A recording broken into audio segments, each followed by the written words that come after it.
In 2018, the governors of Tanah Papua's 2 provinces committed to a sustainable development path that would strengthen the prosperity and well-being of indigenous peoples and protect at least 70% of its forests. Tanah Papua's forests are more than just tree-covered landscapes. They are complex networks of living and non-living elements that support plants, animals, and cultures found nowhere else. They provide life-sustaining services like food security and water availability, while protecting people from natural disasters and climate change. Through these forests, a massive road network is being built. At nearly 4,000 kilometers long, the Trans-Papua Highway is part of a national plan to connect and serve the people of Tanah Papua. However, the highway also increases the risk that Papua's forests will be converted from intact to degraded ecosystems, with negative impacts on local communities, biodiversity, and carbon emissions. Studies show that the development that follows road expansion can lead to hotspots of deforestation.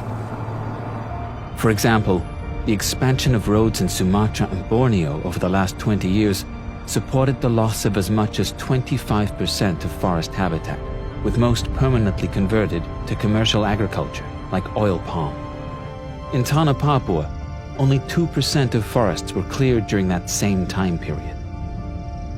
But with the highway nearing completion, that rate is likely to change.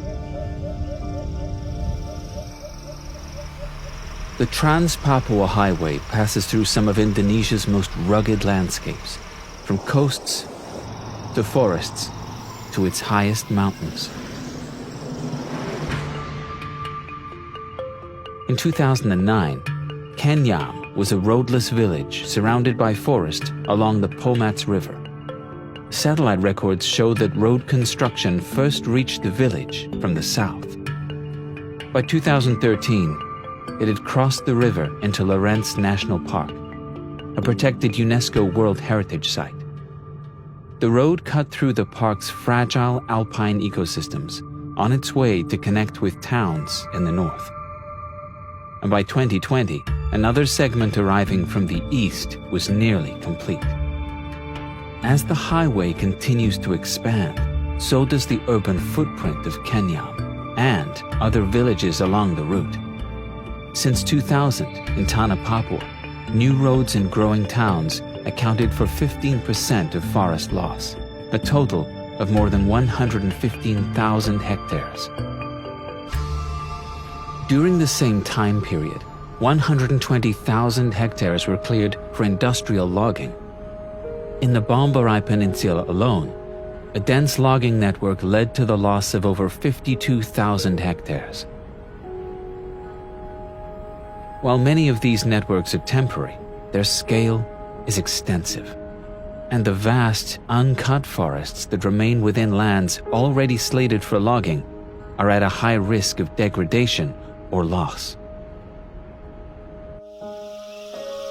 But the single greatest driver of permanent forest conversion during this 20-year period was industrial agriculture, especially oil palm. As seen in Sumatra and Borneo, there is a clear correlation between road construction and the expansion of plantations. Today, all of Tanah Papua's palm oil industry is located within 35 kilometers of the highway. Palm plantations account for 27% of total forest conversion. In 2010, roads built near the town of Timika paved the way for the construction of new plantations. By 2014, plantations near the road were already extensive, but without a bridge to improve access, forest along the western front remained intact. 2 years later, with a bridge in place, previously forested land had been almost completely converted to oil palm. Elsewhere, the scale of conversion into industrial plantations is even larger. Southeastern Papua is home to over 100,000 hectares of plantations, including some of the biggest oil palm projects in Indonesia, with over 1 million hectares of forest licensed for future conversion to oil palm or pulpwood.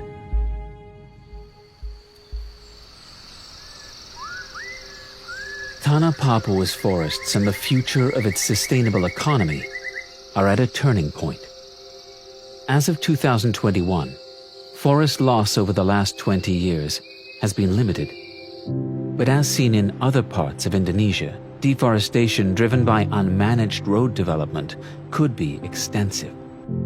If Tanah Papua follows a similar path, then it could experience a 6-fold increase in forest loss over the next 15 years.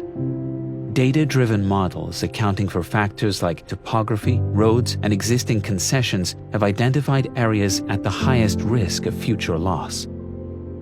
Together, these deforestation hotspots are predicted to exceed 4.5 million hectares, an area larger than Switzerland. This loss would undermine the commitment to protect Tanah Papua's unique biological and cultural heritage. And it would come at a time when rates of tropical deforestation must not only be slowed worldwide, but reversed to avert the worst impacts of climate change.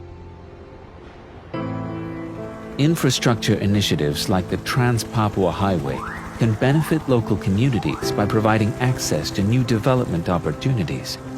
But the current path is rapidly opening Tanah Papua to large-scale industrial projects at odds with international and local commitments to sustainable development and reversing forest loss. With careful coordination and planning, roads and infrastructure can bring economic growth while advancing sustainability goals and increasing the well-being of the forests and the people of Tanah Papua.